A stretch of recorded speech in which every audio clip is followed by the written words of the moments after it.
Hello everyone, welcome to Pahal classes. I am Rachna, your chemistry teacher. हमने अपने previous video lecture में periodicity के बारे में पढ़ा था। पीरियोडिसिटी क्या होती है और शेल्स के बारे में देखा था। किसी एटम की शेल क्या होती है, उसका अलोंग द पीरियड जब हम मूव करते हैं और डाउन द ग्रुप हम जब जाते हैं तो क्या वेरिएशन होते हैं, ये सब हमने प्रीवियस वीडियो में देखा था। इसके अलावा हमने एक टॉपिक और देखा था और वो टॉपिक था वैलेंसी। तो वैलेंसी क्या होती है ये भी हम कवर कर चुके हैं। आज के वीडियो लेक्चर में हम स्टार्ट करेंगे पीरियोडिक प्रॉपर्टीज। पीरियोडिक प्रॉपर्टीज क्या है, कौन कौन सी प्रॉपर्टीज है जो हम पढ़ेंगे इस चैप्टर के अंदर। Okay, so let's start the video और देखते हैं पीरियोडिक प्रॉपर्टीज के बारे में। यदि बात करें कि पीरियोडिक प्रॉपर्टीज क्या होती हैं, तो हमारे पीरियोडिक टेबल में बहुत सारे एलिमेंट्स प्रेजेंट हैं और उन एलिमेंट्स को जब अपन सिस्टमेटिक तरीके से अरेंजमेंट करते हैं तो हमें क्या मिलती है, पीरियोडिक टेबल मिलती है। तो उन एलिमेंट्स की क्या होती है, कोई भी हमने एलिमेंट लिया और या जितने भी एलिमेंट्स प्रेजेंट हैं उनकी कुछ रिलेटेड प्रॉपर्टीज होती हैं जो यदि हम अलोंग द ग्रुप जाते हैं, डाउन द ग्रुप जाते हैं या अलोंग द पीरियड जाते हैं तो वो प्रॉपर्टीज क्या होती है, चेंज होती है, इंक्रीज होती है, डिक्रीज होती है। मतलब उन प्रॉपर्टीज में क्या मिलता है, ग्रेडिएशन मिलता है। ऐसी प्रॉपर्टीज एलिमेंट की क्या कही जाती है, periodic properties.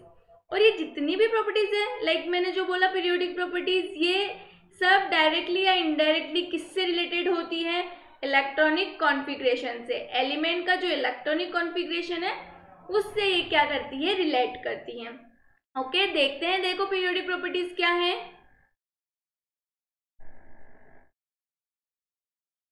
The properties of elements which are directly or indirectly related to their electronic configurations and show a regular gradation as we move across period and groups are called periodic properties।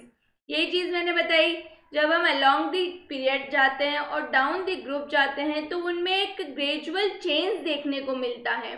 ऐसी properties को हम क्या बोलते हैं, periodic properties. और ये किससे similar होती है, रिलेट किससे करती है, डायरेक्टली इनडायरेक्टली इलेक्ट्रॉनिक कॉन्फ़िगरेशन से, उस एलिमेंट के इलेक्ट्रॉनिक कॉन्फ़िगरेशन से। ओके, सो इस चैप्टर में हम कौन कौन सी पीरियोडिक प्रॉपर्टीज पढ़ने वाले हैं।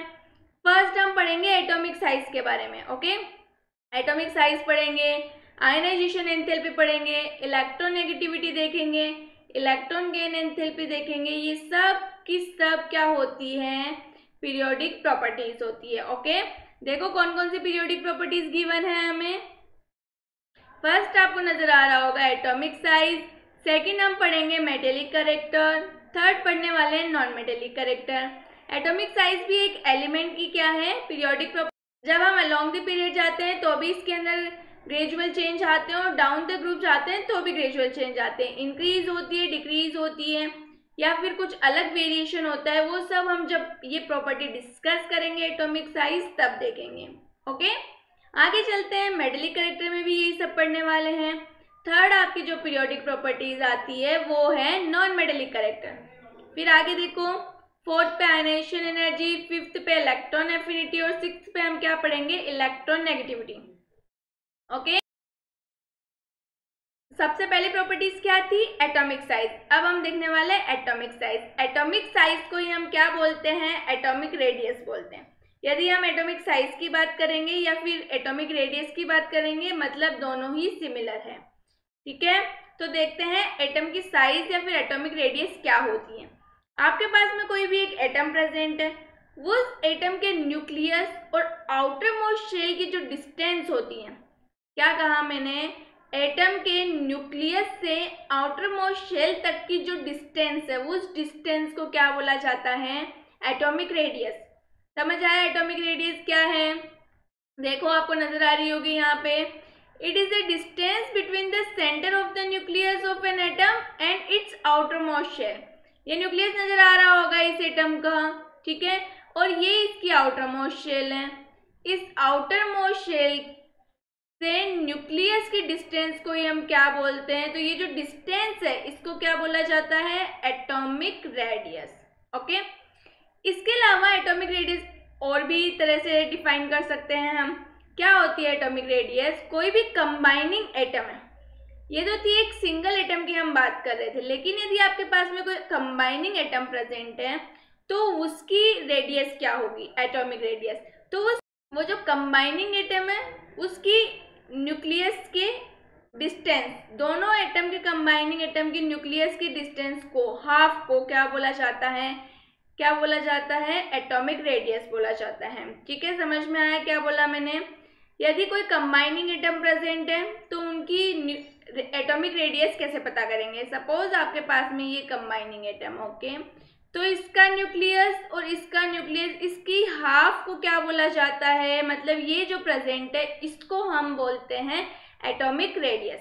समझ आ गया, देख लेते हैं। देखो, atomic radius can also be defined as half the internuclear distance between the combined atoms in a molecule. ठीक है, किसी भी मॉलिक्यूल में निकालनी हो एटॉमिक रेडियस तो इस तरीके से पता की जा सकती है। यहाँ पे डायग्राम नजर आ रहा होगा, एक मॉलिक्यूल गिवन है, उसके अंदर 2 एटम्स प्रेजेंट है। इस एटम की न्यूक्लियस और इस एटम के न्यूक्लियस की जो डिस्टेंस है उसका हाफ को क्या कहा जाता है, एटॉमिक रेडियस कहा जाता है। तो समझ आया एटॉमिक रेडियस किसे बोलते हैं, न्यूक्लियस से आउटर मोस्ट शेल की डिस्टेंस को क्या कहा जाता है, एटॉमिक रेडियस। ओके, अब आगे चलते हैं और देखते हैं कि ये जो एटॉमिक रेडियस है या फिर एटॉमिक साइज है वो डिपेंड्स किस पे करती है।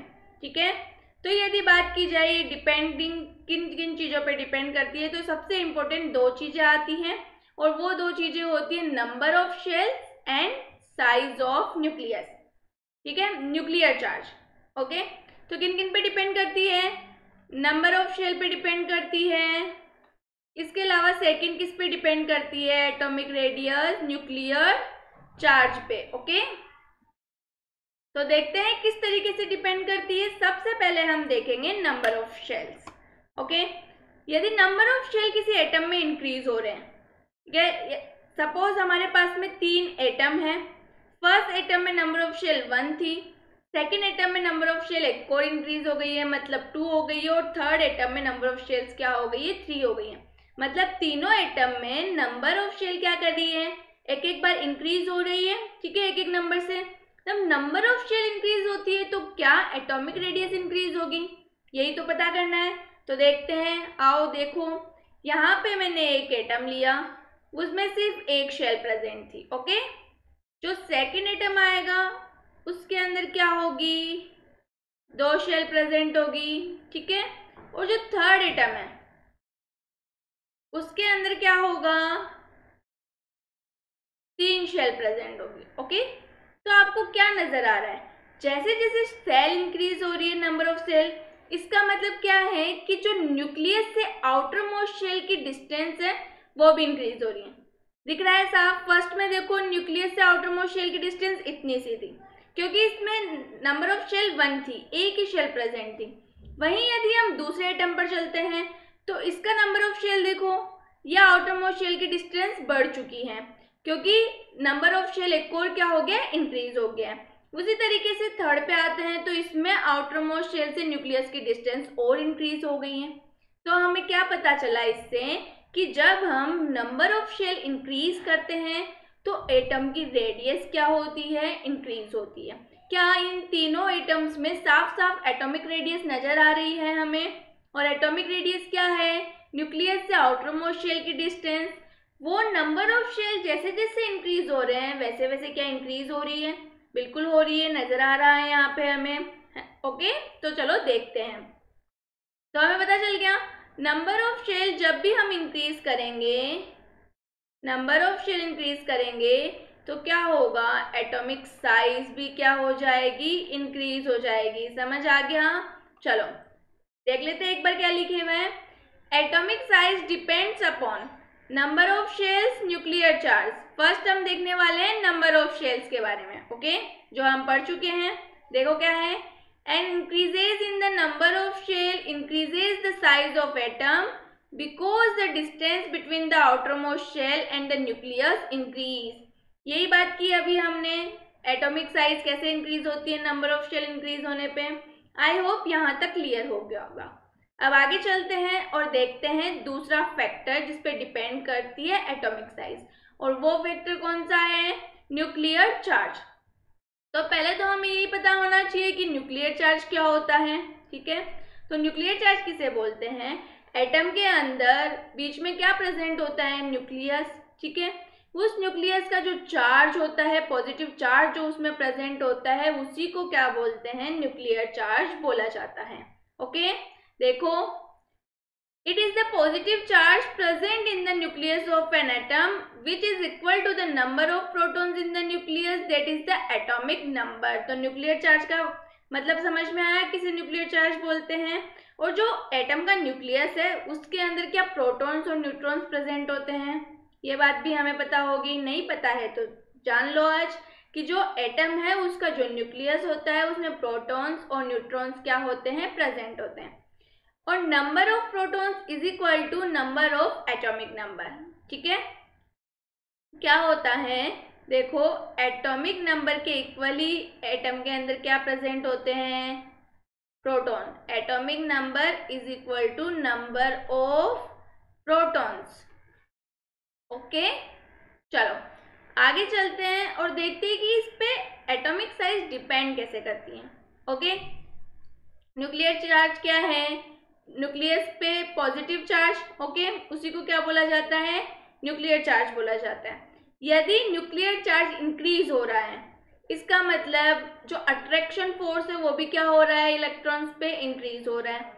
अब जब अट्रैक्शन फोर्स इंक्रीज होगा तो वो क्या करेगा? शेल्स को अपनी तरफ अट्रैक्ट करेगा।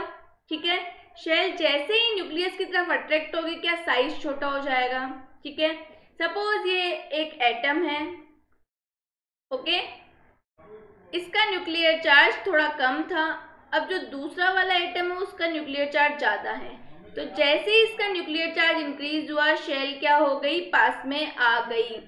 क्यों? क्योंकि जो इलेक्ट्रॉन्स थे वो इस अट्रैक्शन फोर्स से, न्यूक्लियस के अट्रैक्शन फोर्स से क्या हुए? अट्रैक्ट हुए तो वो शेल्स थी वो क्या हो गई? उसके पास आ गई न्यूक्लियस के। और जैसे ही शेल न्यूक्लियस के पास आएगी एटॉमिक रेडियस क्या हो जाएगी? डिक्रीज हो जाएगी। ओके, देखते हैं, चलो। An increase in nuclear charge decrease the size of the atom because the electrons are attracted towards the nucleus with a greater force, thereby bringing the outermost shell closer to the nucleus। जो मैंने बताया वही concept है, वही चीज लिखी हुई है यहाँ पे, तो समझ आ गया होगा। आगे चलते हैं और देखते हैं ट्रेंड्स इन एटॉमिक साइज। ठीक है, पीरियड के अंदर यदि हम लेफ्ट टू राइट जा रहे हैं और ग्रुप में यदि हम डाउन जा रहे हैं, ठीक है, तो एटॉमिक रेडियस कैसे वेरी करती है वो हमें देखना है। फर्स्ट हम देखेंगे ग्रुप में डाउन जाते हैं तब। यदि हम ग्रुप में डाउन जाते हैं तो एटॉमिक रेडियस क्या होगी? इंक्रीज होगी। ठीक है, कैसे? देखते हैं। यदि हम ग्रुप में डाउन जाएंगे तो यहाँ देखिए फर्स्ट हाइड्रोजन है, फर्स्ट ग्रुप की बात कर रहे हैं, lithium, sodium, potassium, rubidium, caesium. जैसे जैसे आप ग्रुप में डाउन जाते हो नंबर ऑफ शेल इंक्रीज होती है। हाइड्रोजन के अंदर एक ही नंबर ऑफ शेल थी, लिथियम के अंदर 2 नंबर ऑफ शेल आ गई, सोडियम में 3 आ गई। ऐसे नंबर ऑफ शेल क्या हो रही है? सीजियम तक इंक्रीज होती जा रही है। और हमने अभी देखा यदि नंबर ऑफ शेल इंक्रीज होती है तो एटॉमिक रेडियस भी इंक्रीज होती है। क्यों? क्योंकि आउटर मोस्ट शेल की न्यूक्लियस से डिस्टेंस क्या होती है? इंक्रीज होती है। ओके, समझ आ गया। तो यदि हम ग्रुप में डाउन जाएंगे तो एटॉमिक रेडियस इंक्रीज होगी या डिक्रीज होगी? ऑफ कोर्स इंक्रीज होगी। ओके, क्यों होगी वो मैं आपको बता चुकी हूँ। देखो, down A group, in a group size of an atom increases when we move from top to bottom, this is due to the increase of number of shell। Number of shell में increase होने की वजह से ऐसा होता है। अब हम देखते हैं पीरियड्स के अंदर। ओके, एक्रॉस पीरियड में हम क्या करते हैं? लेफ्ट टू राइट जब मूव करते हैं तो एटॉमिक रेडियस इंक्रीज होगी या डिक्रीज होगी? तो देखो, पीरियड में यदि लेफ्ट टू राइट मूव करते हैं तो नंबर ऑफ शेल्स तो सेम रहती है। सेम पीरियड के अंदर यदि आप मूव कर रहे हो तो नंबर ऑफ शेल्स तो इंक्रीज नहीं होती है, लेकिन क्या होता है? उसी सेल के अंदर एटॉमिक नंबर बढ़ रहा है। ठीक है, मतलब न्यूक्लियस के अंदर प्रोटॉन्स बढ़ रहे हैं। और यदि न्यूक्लियस के अंदर प्रोटॉन्स बढ़ रहे हैं इसका मतलब क्या हुआ? कि न्यूक्लियर का चार्ज इंक्रीज हो रहा है। और जितना ज़्यादा न्यूक्लियर का चार्ज इंक्रीज होगा न्यूक्लियस का, वो क्या करेगा, आउटर मोस्ट शेल में जो इलेक्ट्रॉन्स प्रेजेंट हैं उनको क्या करेगा, अपनी तरफ ज़्यादा फोर्स से अट्रैक्ट करेगा। जितने ज़्यादा फोर्स से वो अट्रैक्ट करेगा, साइज क्या हो जाएगी, उतनी ही छोटी हो जाएगी। तो जब हम पीरियड में लेफ्ट टू राइट मूव करते हैं तो साइज क्या होती है, डिक्रीज होती है। रीज़न समझ आया क्यों डिक्रीज होती है, क्योंकि क्या हो रहा है, नंबर ऑफ शेल तो सेम है, ठीक है, लेकिन इंक्रीज क्या हो रहा है, नंबर ऑफ प्रोटॉन्स इंक्रीज हो रहे हैं न्यूक्लियस में, जो न्यूक्लियस का चार्ज इंक्रीज कर रहे हैं। चार्ज इंक्रीज होगा तो अट्रैक्शन फोर्स बढ़ेगा, और अट्रैक्शन फोर्स बढ़ेगा तो साइज क्या हो जाएगी, छोटी हो जाएगी। देखो, देखते हैं पीरियड में लेफ्ट टू राइट मूव करेंगे अपन। देखो, in a period the size of an atom decreases from left to right. Decrease होती है, क्यों होती है, रीजन हमने देख लिया, देख लो एक बार। This is because the nuclear charge that is the atomic number increase from left to right in a same period, thereby bringing the outermost shell closer to the nucleus। इसका रीजन मैं अच्छे से समझा चुकी हूँ, एक्सप्लेन कर चुकी हूँ। आई होप आप लोगों को समझ आ गया होगा। ओके, देखो ये रहा lithium, beryllium, boron, carbon, nitrogen, oxygen, fluorine, neon. यहाँ पे नंबर ऑफ शेल सबकी कितनी है, 1 2 1 2 1 2। सबकी नंबर ऑफ शेल क्या है, 2 है, लेकिन क्या इंक्रीज हो रहा है, एटॉमिक नंबर। और जस्ट थोड़ी देर पहले मैंने बताया था atomic number is equal to number of protons. मतलब न्यूक्लियस में जैसे जैसे एटॉमिक नंबर बढ़ रहे हैं, नंबर ऑफ प्रोटॉन्स भी बढ़ रहे हैं, और नंबर ऑफ प्रोटॉन्स बढ़ेंगे तो वो क्या करेंगे, अट्रैक्शन फोर्स से उस शेल को अपनी तरफ अट्रैक्ट करेंगे, जिसकी वजह से साइज क्या हो जाएगी, छोटी हो जाएगी। तो समझ आया साइज कैसे डिक्रीज होती है ग्रुप में डाउन जाने पर। ग्रुप में पीरियड के अंदर लेफ्ट टू राइट जाने पर साइज कैसे डिक्रीज होती, समझ आ गया। चलो, तो हमने क्या देखा आज, पीरियोडिक प्रॉपर्टीज क्या होती है, इसके अलावा हमने देखा एटॉमिक साइज, जो कि अपनी फर्स्ट पीरियोडिक प्रॉपर्टीज थी। एटॉमिक साइज क्या होती है हमने वो देख लिया है। इसके अलावा एटॉमिक साइज का वेरिएशन देख लिया, वो डिपेंड्स करती है नंबर ऑफ शेल्स पे, डिपेंड्स करती है, और किस पे डिपेंड करती है, न्यूक्लियर चार्ज पे।